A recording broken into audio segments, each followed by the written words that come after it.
여러분 안녕하십니까? 경기 인천 지역 주요 현안을 집중 분석하는 인사이드 경인의 김대홍입니다. 가을 태풍의 위력이 무섭습니다.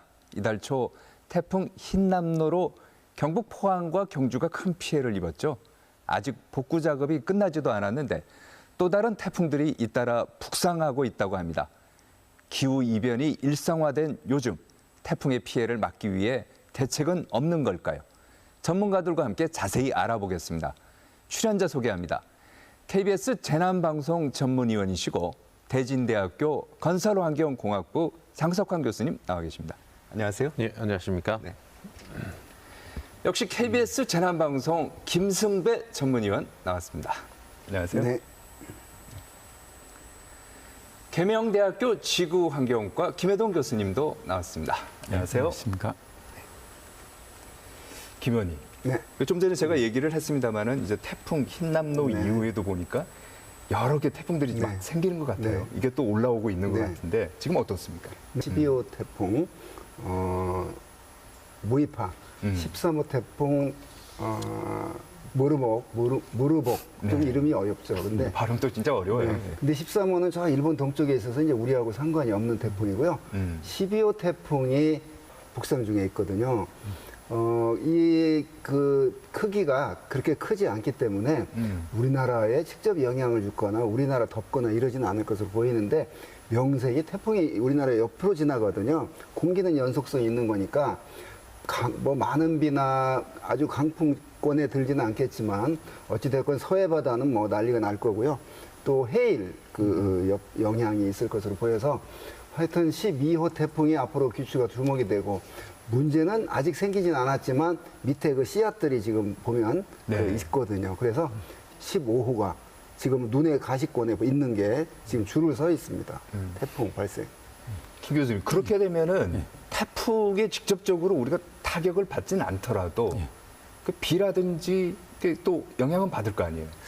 그렇죠. 태풍이 올라오는 것은 이제 중국 대륙 쪽으로 살짝 상륙을 해서 지나가게 되고 우리나라 충청도에서 옆으로 갔을 정도, 충청도 정도, 위도 정도가 되면 네. 열대 저기압으로 변환이 되기 때문에 그렇게 바람이 강하다든가 비가 많이 엄청나게 온다든가 뭐 그런 염려는 별로 없을 것으로 생각합니다. 그렇지만 이게 파도 같은 경우는 그 바람이 만드는 파도의 경우에는 이송 거리가 멀수록 즉 중국에서부터 우리나라 쪽까지 이동하는 거리가 멀면 멀수록 파도가 높은 파도가 만들어지거든요. 그런 걸 염두에 둔다면 이 파고 같은 경우는 상당히 조심할 필요가 있겠습니다. 장 교수님, 예. 이게 비가 아직 지반이 약하잖아요. 그렇습니다. 예. 지반이 약한 데다가 다시 비가 오게 되면은 예. 산사태라든지 위험이 있지 않습니까?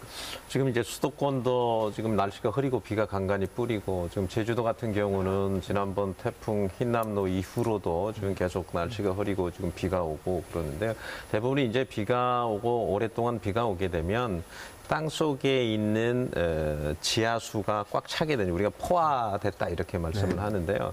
보통 이제 그 비가 끝나고 나서 장마나 태풍이 지나고 나서 이후에 좀 조심해야 될 부분들이 그런 부분인데요. 그러니까 우리나라 특히 산지 같은 경우는 주로 산의 형태가 안반 위에 토피가 한 1m에서 2m 정도만 이렇게 올려져 있는 거라고 보여지거든요. 근데 흙과 흙 입자 사이에는 이렇게 공간이 있는데 그게 이제 물로 채워지게 되면 비가 많이 와서 물로 채워지게 되면 첫 번째는 물 무게가 굉장히 더해지는 거죠. 두 번째는 물이라고 하는 게 이제 부력 작용이 있어서 그 무게 중심이 이제 위쪽으로 올라오게 되면 조그마한 힘에 의해서도 그게 떨어져 나갈 수, 즉 산사태라든지 특히 축대라든지 이런 부분들에 대한 가능성이 있고요. 또 하나는 이제 집안에서 물이 꽉 차 있는 지하수가 아래쪽으로 내려가면서 물만 빠져나가는 게 아니고 흙과 같이 빠져나가면 이게 이제 싱크홀의 원인이 되는 거거든요. 따라서 이런 부분들을 앞으로 이제 태풍이 끝나고 또 아니면 태풍 주변에 있었을 때의 상당 부분 이렇게 집안에 대한 영향이 상당히 많이 커지고 그런 부분들을 좀 조심해야 될 부분이 있습니다. 김 교수님, 예. 그 14호 태풍 남마돌 예. 이게 이제 올라오고 있다고 하는데 예. 이 남마돌은 어때요? 예. 참 이름이 계속 좀 어렵네요. 또 이게 동남아시아 쪽에서 만들어진 이름 같은데 그 2016년 유네스코 세계유산에 등재된 미크로네시아 지역의 유일의 뭐 유적지 이름이다 이런 얘기를 합니다.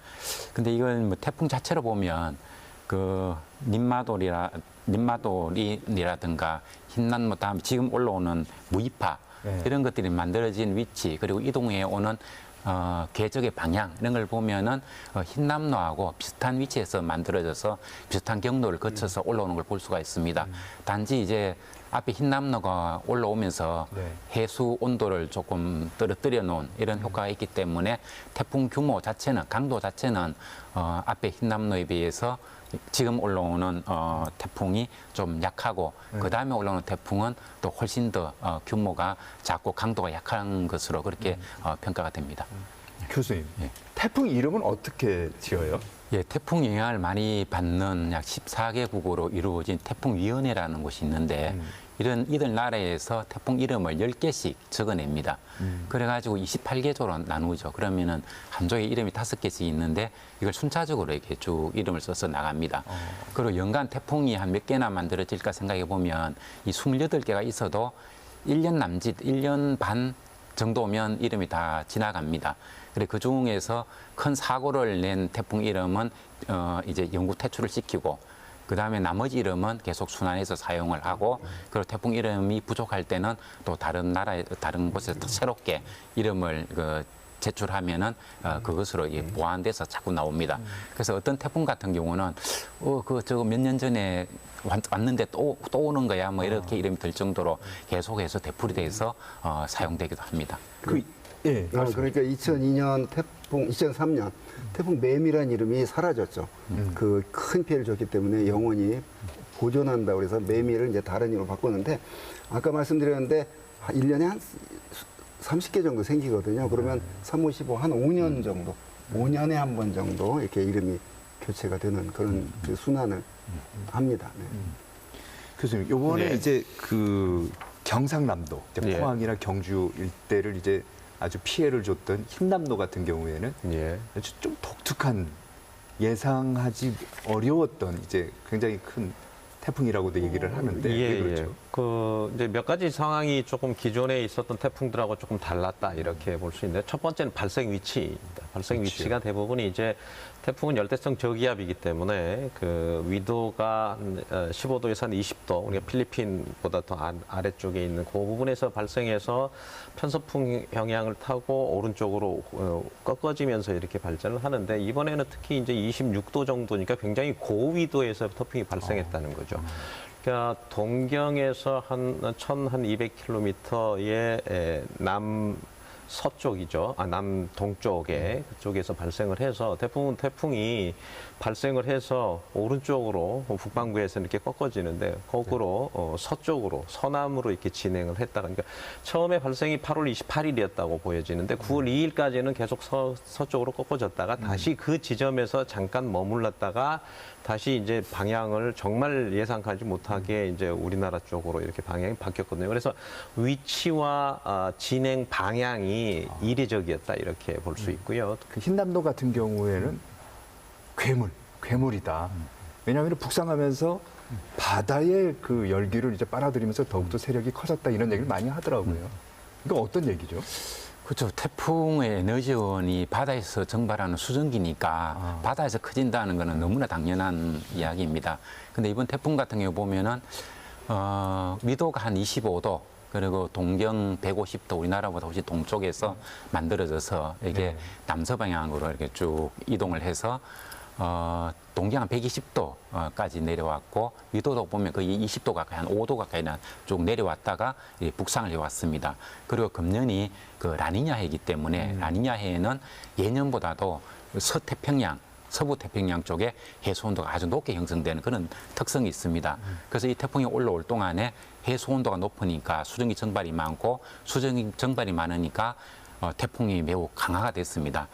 김 의원님. 네. 같은 그 연관되는 질문이긴 합니다만 네. 이제 피해가 컸던 이제 경주라든지 네. 포항 같은 네. 경우에는 보면은 네.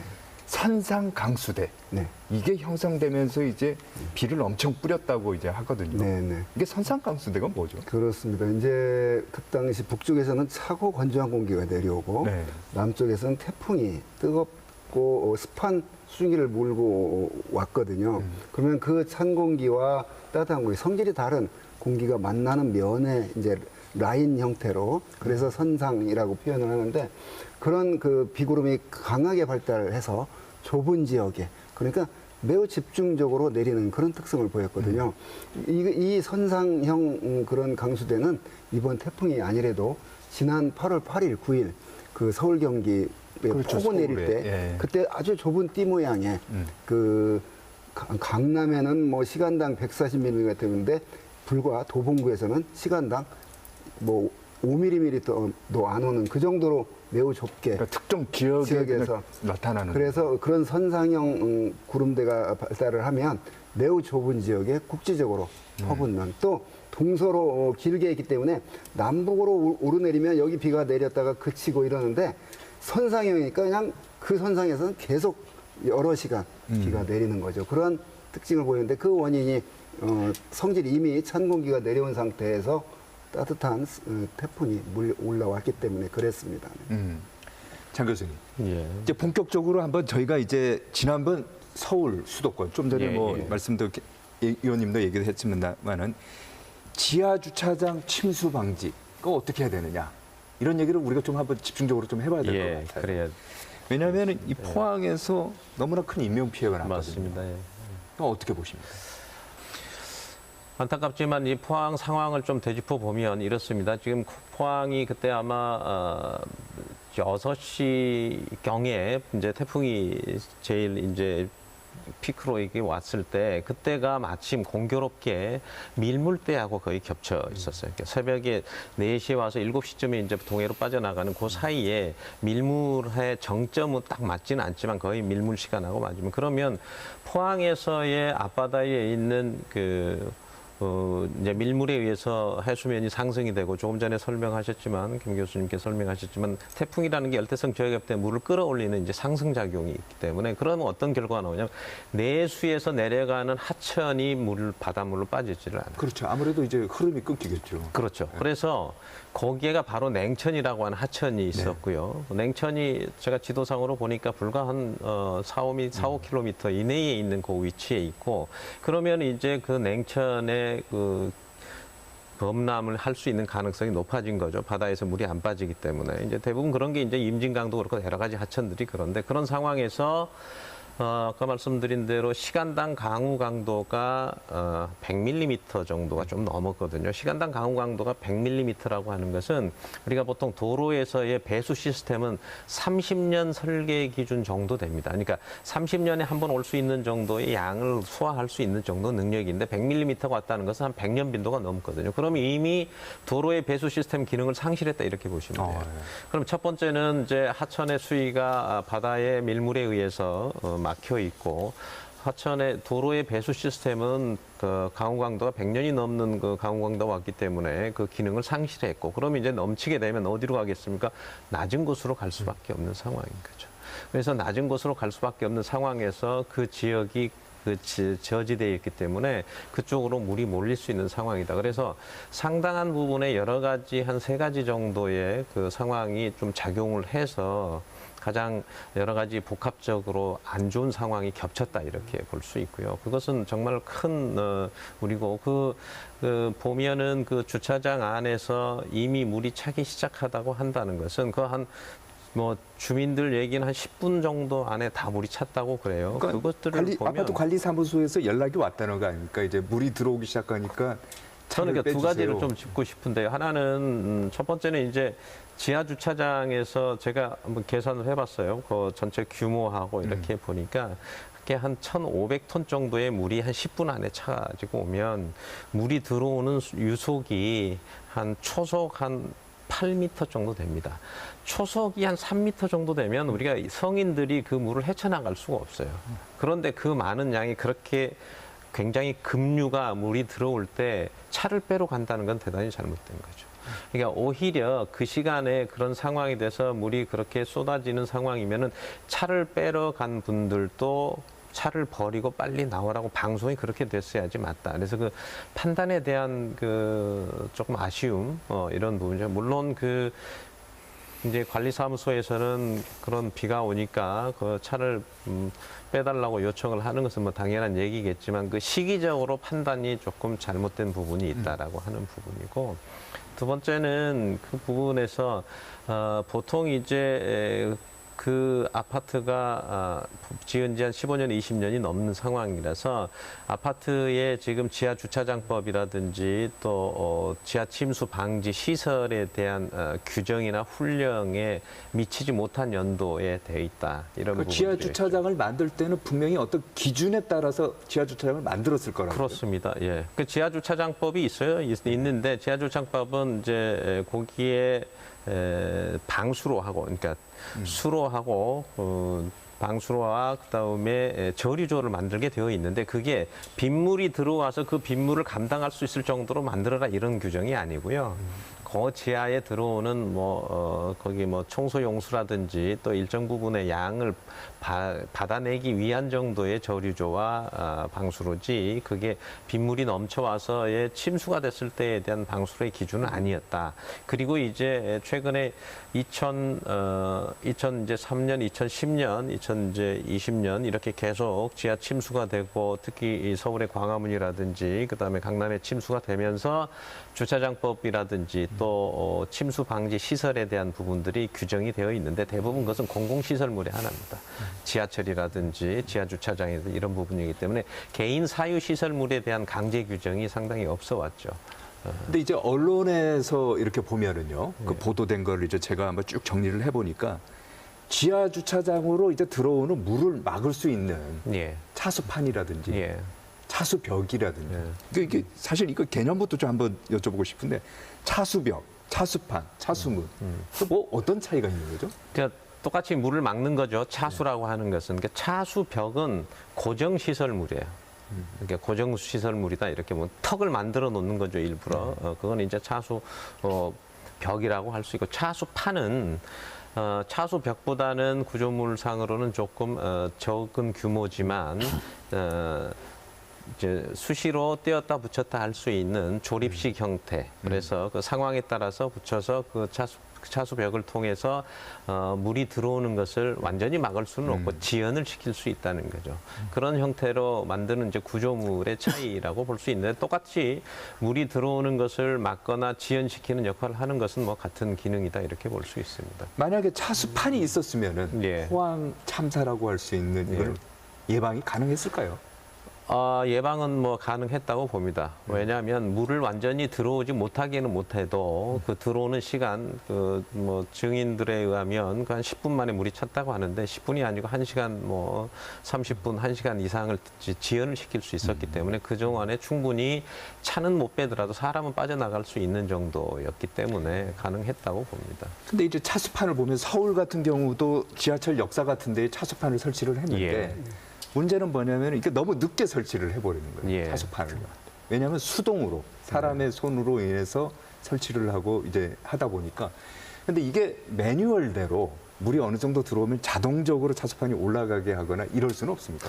충분히 있습니다. 그러니까 지금 특히 이제 해안가의 월파에 대한 홍수 방어벽이라고 하는 게 있는데요. 그런 것 같은 경우는 이제 중간에 홈이 파져서 그 구조물이 아래에 내려갔다가 다시 그 어느 정도 수위가 되면 다시 올라오는, 그러니까 자동으로 이렇게 올라오는 게, 그게 이제 여러 가지 자동으로 해서 전기 장치로 해서 올려오는 방식도 있고, 또 아니면은 이렇게 부력식으로 물이 차면 그게 플로팅 형식으로 부력식으로 이렇게 도복과 전도가 이렇게 될 수 있도록 그렇게 되어 있는 것이 있기 때문에 충분히 그럴 수 있는 가능성이 있어요. 지금 그런데 이제 그걸 하기 위해서는 기존에 있었던 건축물에 그런 규정이 들어있어서 처음부터 시행이 되지 않는 한, 지금은 새로 설치를 해야 되기 때문에 그런 설치 비용에 대한 부담 때문에 그렇게 많은 돈을 들여서 하기는 지금은 쉽지 않을 거다 이렇게 보여지고, 그런 것 때문에 사실은 자동으로 되어 있는 차수벽이나 차수판을 설치할 수 있으려면 일정한 부분의 지원이 좀 필요하지 않을까 이런 생각을 합니다.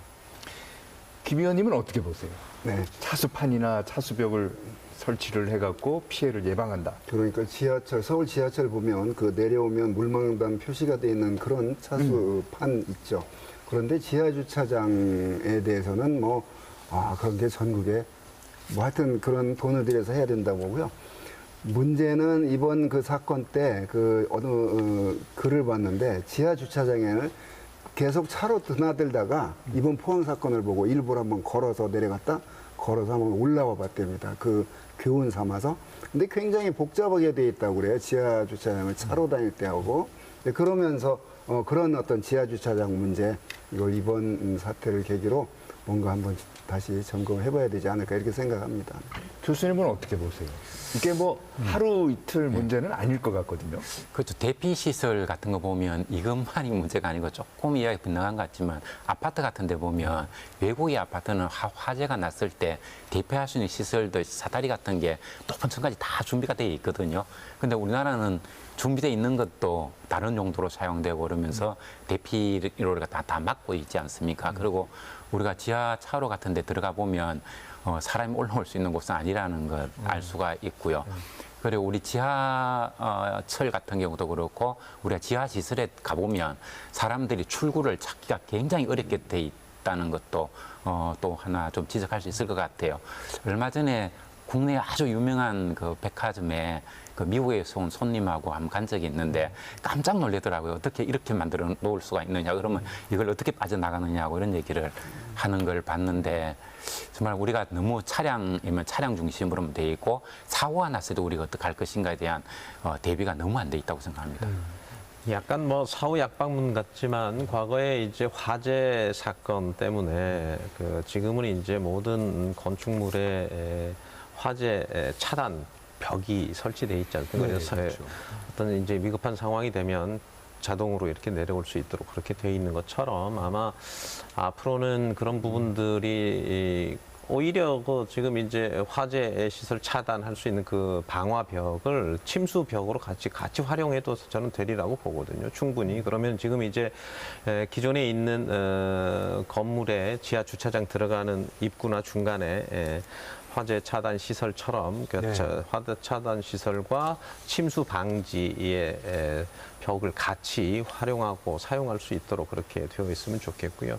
자연재해 대책법이라고 하는 그 법상에 지하 공간 침수 방지에 대한 규정이 나와 있습니다. 그게 이제 행정안전부가 2005년부터 해서 2019년까지 이제 쭉쭉 개정을 해가지고 이렇게 되어 있는데 그런 어떻게 하는 방법이라든지 이런 부분들이 거의 다 되어 있어요. 딱 두 가지가 부족한데 하나는 그 용량을 산정하는 그 기준이 조금 모호하고 두 번째는 이게 강제 규정이 아니고 침수가 침수라든지 그 수해가 예상되는 지점 혹은 수해가 예상되는 건물 이렇게 되어 있거든요. 그러면 대부분은 그것이 약간 강제 조항이 아니기 때문에 지자체에서 판단했을 때 이 지역은 수해 방지 예상 지역이다 이렇게 분명히 선언을 해줘야 되는데 그렇게 선언하기가 사실은 또 쉽지가 않아요. 만약에 그렇게 선언하면 그 지역에 또 주민들이 또 반대를 하거든요.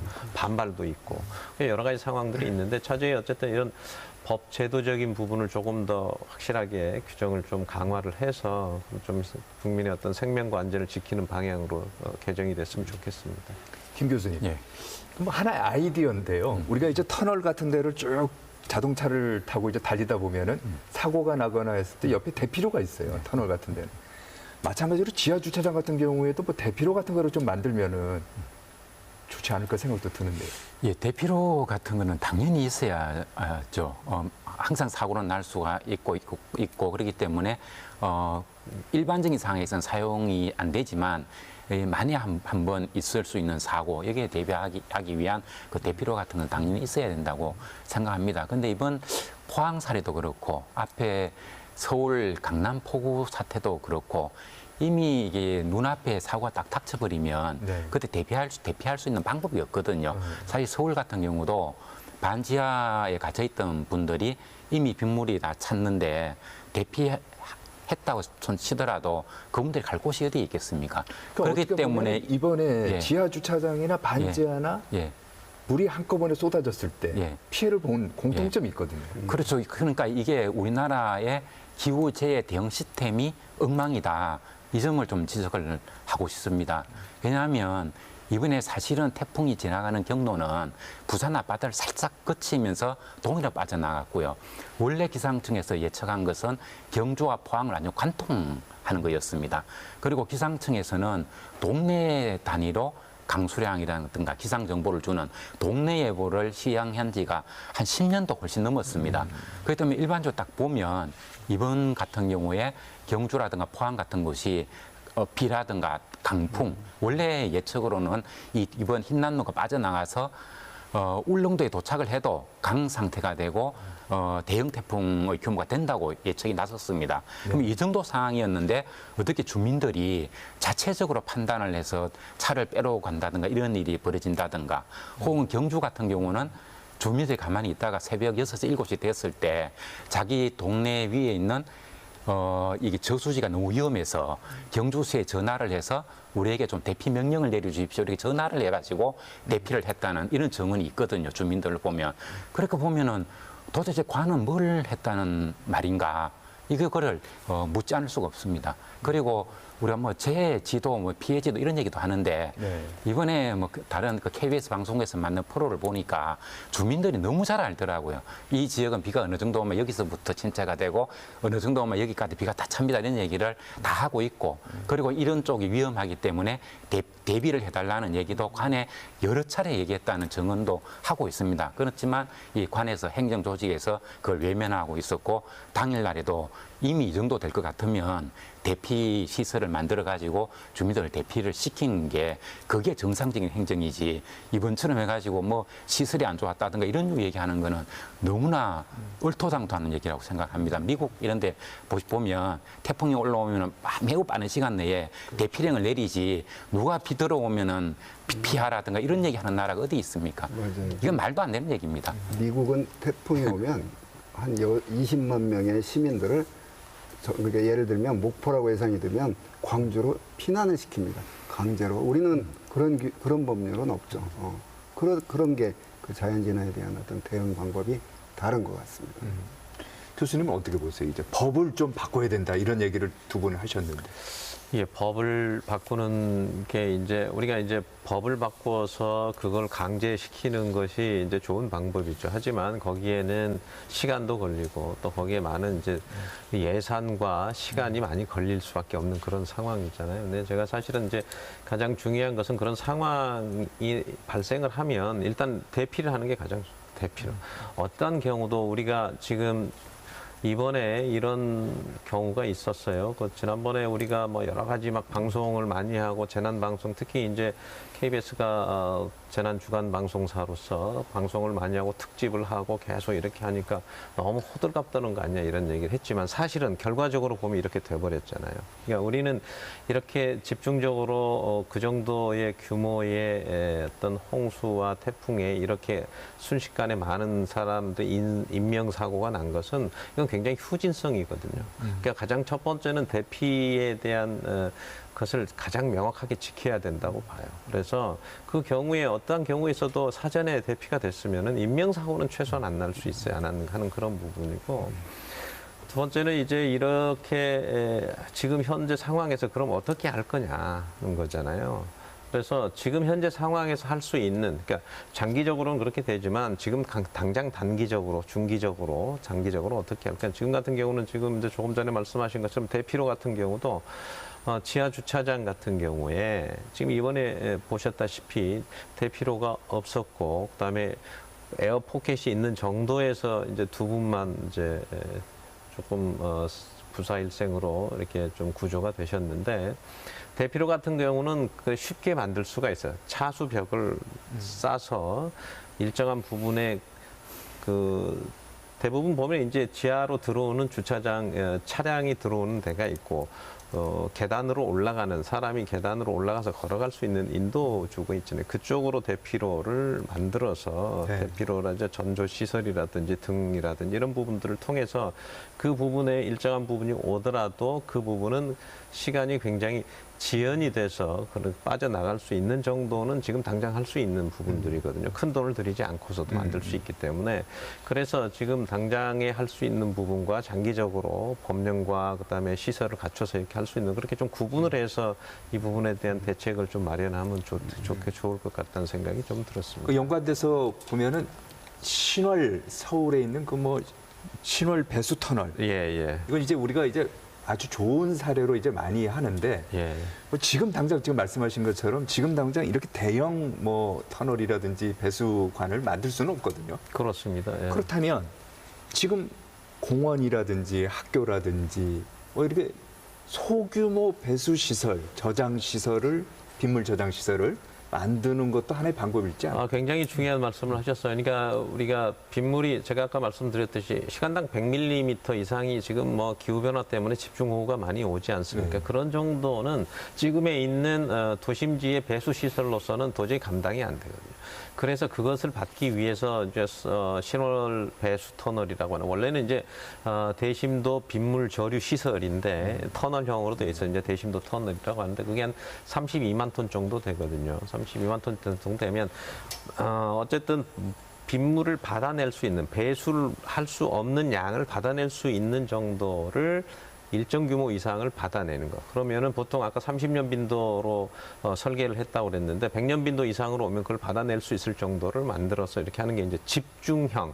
그러니까 아주 크고 아주 규모가 큰 형태의 배수 시설을 만드는 게 이제 집중형 배수 시설이라고 할 수 있고 지금 말씀하신 것처럼 뭐 어린 놀이터라든지 그다음에 사실은 또 공원 지하라든지 그다음에 뭐 학교 운동장 지하라든지 아니면은 천변에 있는 저류 그러니까 주차장을 지하 주차장 같은 경우는 수문을 달아서 물을 받을 수 있도록 이렇게 한다든지 그렇게 하는 것을 이제 적은 양을 여러 군데를 이렇게 분산해서 만드는 건 분산형 홍수 관리 시스템, 분산형 물 관리 시스템이라고 하는데 그런 것들은 할 수가 있습니다. 그렇게 하면은 돈이 많이 들지도 않고 그 지역에 있는 부분들, 특히 침수 피해가 있을 위치에 있는 정도의 그 지역에서는 그런 분산형 저류 시설 여러 개를 해야 되는데 사실은 지난번에 강남 같은 경우도 그런 것들을 좀 하고 싶어 했는데도 불구하고 그게 상당히 어려운 점이 있었다 이런 얘기들을 하는데 왜냐하면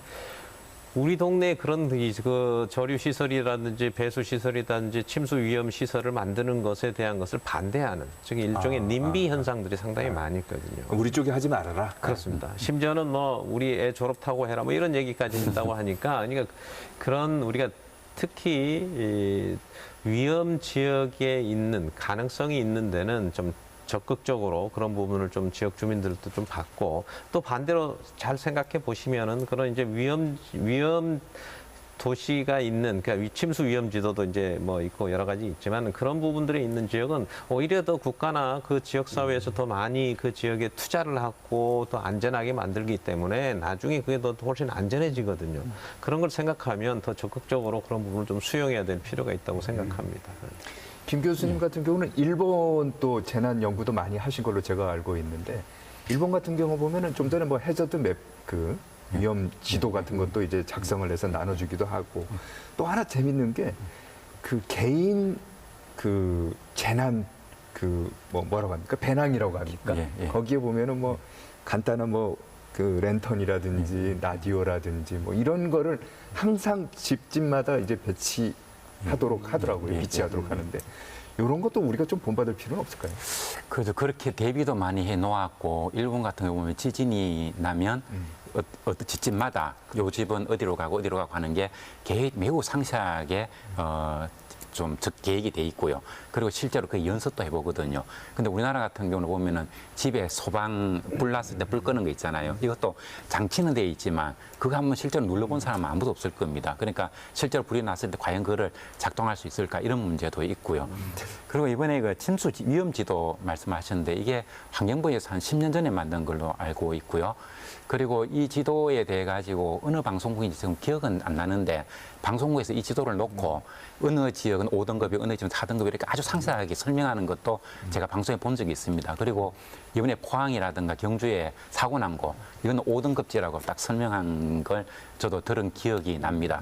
그리고 사실 이 위험 지도가 저는 그 방송하고 그 나중에 그 피해를 본 주민들의 증언을 들으면서 과연 이게 꼭 필요할까 하는 생각도 들었는데 왜냐하면 주민들이 너무 잘 알고 있거든요.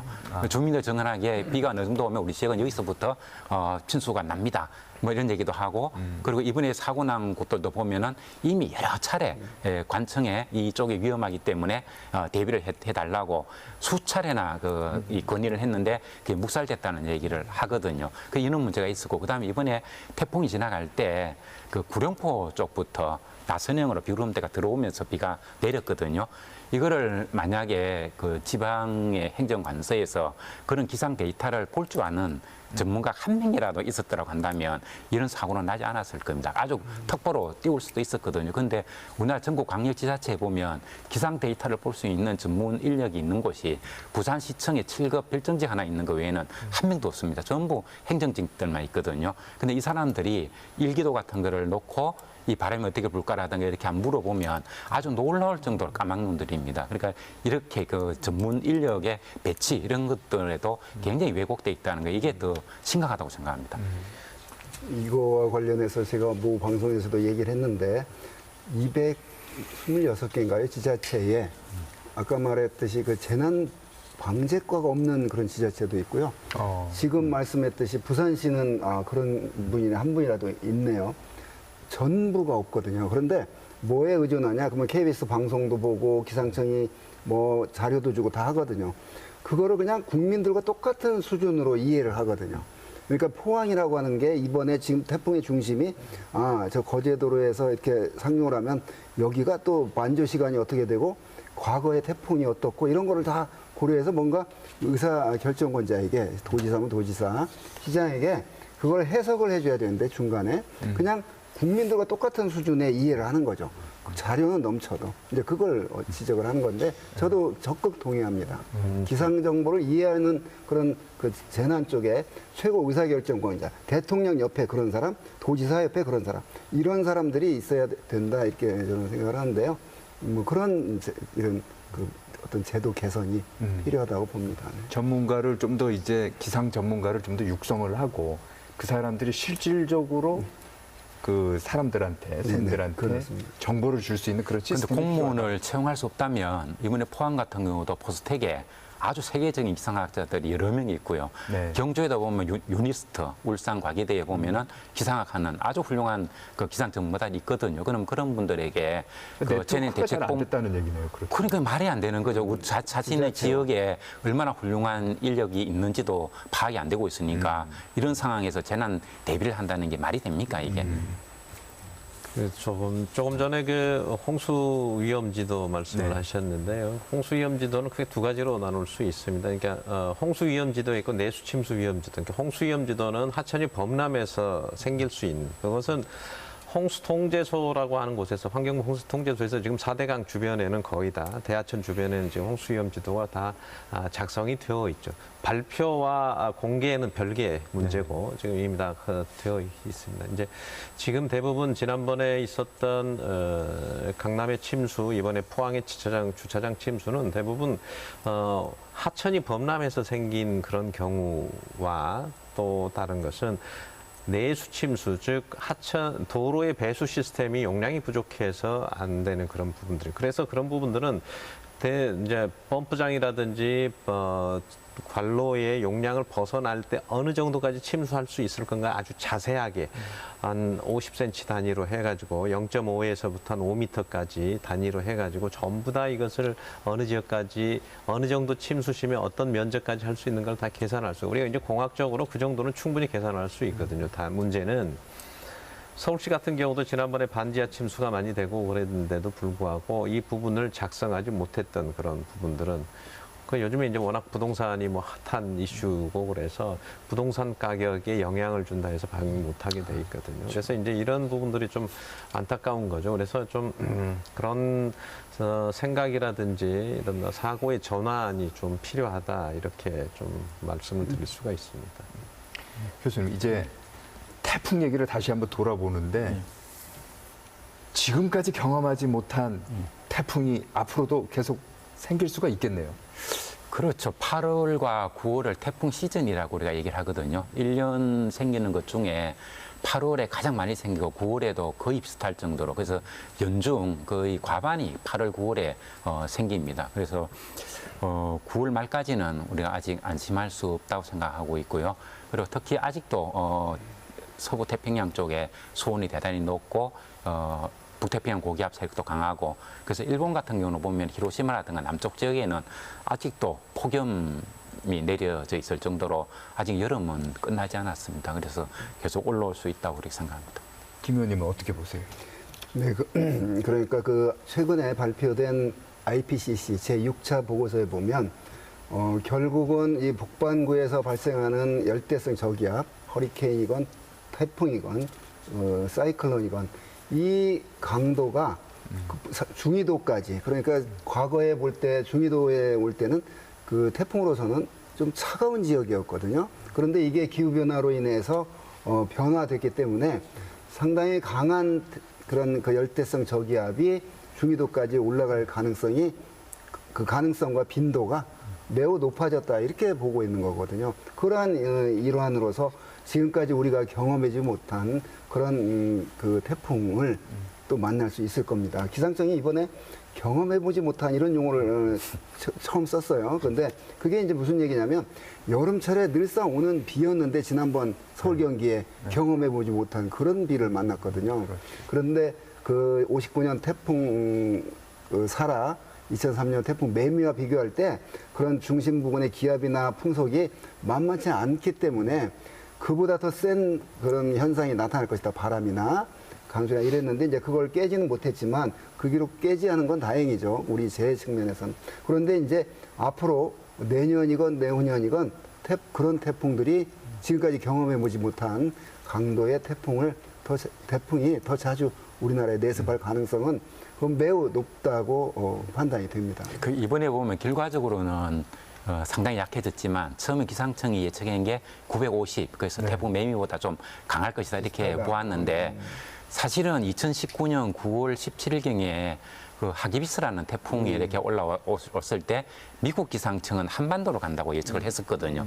그런데 이 하기비스는 이 태풍과는 비교가 안 됐습니다. 중심기압이 910 정도 되고 하루에 비가 1200mm 이상 오고 풍속이 초속 67m에 되는 그야말로 슈퍼 태풍이었거든요. 그래서 우리나라에는 이미 이 슈퍼 태풍이 올라올 수 있는 제반 여건은 다 갖춰져 있다 이렇게 봐야 됩니다. 네. 장 교수님, 두 분 얘기를 들어보면은 이제 지금까지 경험하지 못한 태풍이 예. 빈번하게 발생할 거다. 예. 기후 변화가 되면서. 자, 그렇다면은 지금까지 우리가 준비한 방제 대책이라든지 이런 것도 바뀌어야 되는 거 아닌가요? 그렇습니다. 그 전에 이제 태풍에 대해서 너무 이제 무섭게 말씀을 하시니까 제가 좀 다른 얘기를 좀 한번 하고 싶은데, 태풍이 그런 위험하고 아주 그리고 빈번하고 더 강해질 거다 이렇게 하는 것은 맞습니다. 근데 태풍이 뭐 한 20여 개 이상 발생을 하고 매년 우리나라에 한 3개에서 한 5개 정도 영향을 주는데, 태풍의 순기능도 사실은 있거든요. 그러니까 태풍이 우리나라의 그 물 문제를 해결해 주기도 하고, 또 말하자면 지구 전체 에너지 균형을 맞춰주는 역할도 하고, 또 산소 공급도 하고 이런 부분도 하고 있는데, 어쨌든 기후변화 때문에 태풍이 더 강해지고 또 그런 부분들이 생기기 때문에 우리나라에서 지금 기후변화에 대응하는 그런 방법도 아주 과거와는 완전히 다른 패턴의 방제 시스템과 정책과 전략이 좀 필요하다고 생각을 합니다. 그래서 기존에 있었던 방제 시스템과 설계 기준 이런 것들은 앞으로는 완전히 좀 다른 방향으로 한번 생각을 해야 될 필요가 있습니다. 아까 말씀드렸던 뭐 빈도 개념의 설계 기준이라든지 이런 것도 좀 바뀌어야 될 거고요. 그래서 여러 가지 상황적으로 보면 그런 법제도적인 부분, 제도적인 부분이 바뀌어야 되는 건 이제 첫 번째고요. 두 번째는 사람들이 이제 이런 그 재난하고 같이 살아야 되는, 우리가 탄력성을 기르기 위해서는 재난하고 같이 살 수밖에 없다는 그런 인식과 함께 자기의 생명과 재산을 자기가 먼저 지킬 수 있는 그런 어떤 자기의 훈련, 자기의 교육 이런 부분들이 굉장히 많이 좀 필요하다 이렇게 보고요. 마지막으로는 어쨌든 이 지금 태풍이 지나고 나면 벌써 사람들이 또 많이 잊어먹어요. 이제 그래서 굉장히 지속적으로 관심을 가지고 이것을 지속적으로 대비하지 않고서는 급변하게 오는 양에 대해서 대책이 무관할 수밖에 없거든요. 그래서 이런 부분들에서 국가나 어쨌든 정부에서도 이 부분을 좀 지속적인 관심을 가졌으면 좋겠다는 거예요. 대표적인 예로 과거에 청와대에 그 재난안전비서관이라는 게 있었습니다. 그래서 재난을 총괄하고 자연재난이라든지 이런 사회재난까지를 포함해서 재난을 총괄하는, 그래서 각 부처에서 지금 현재 재난을 관리하고 있는 게 주무부처가 행정안전부지만 물 관리는 이제 환경부에서 하고, 그다음에 다른 이제 전기나 산업 또 산자부가 관리하고 이제 여러 가지로 나눠져 있지 않습니까? 그래서 그것들을 전체적으로 총괄하고 그것을 의견 조율하고 이런 컨트롤 타워를 할 수 있는 정도의 최고 의결 기구가 좀 있었으면 좋겠다 하는 측면에서 청와대에서도 차제에 한번 재난안전비서관을 다시 부활하는 방법도 한번 컨트롤 고민을 타워가 해서 있어야 된다는 말씀이시죠? 그런 부분까지를 좀 포함해서 전체적으로 재난에 대한 대비, 즉 예방이 훨씬 더 중요하기 때문에 그 예방에 대한 차원에서 한번 그런 부분들은 같이 고민을 해봤으면 좋겠습니다. 네, 오늘 세 분 말씀 잘 들었습니다. 네, 가을 태풍이 더 매섭다고 합니다. 최근에 100년 빈도의 폭우도 빈번하게 내리고 있습니다. 국민의 생명과 안전이 달린 일에는 과하다 싶을 정도로 대비해야 합니다. 오늘 인사이드 경위는 여기까지입니다. 시청해주신 여러분 감사합니다.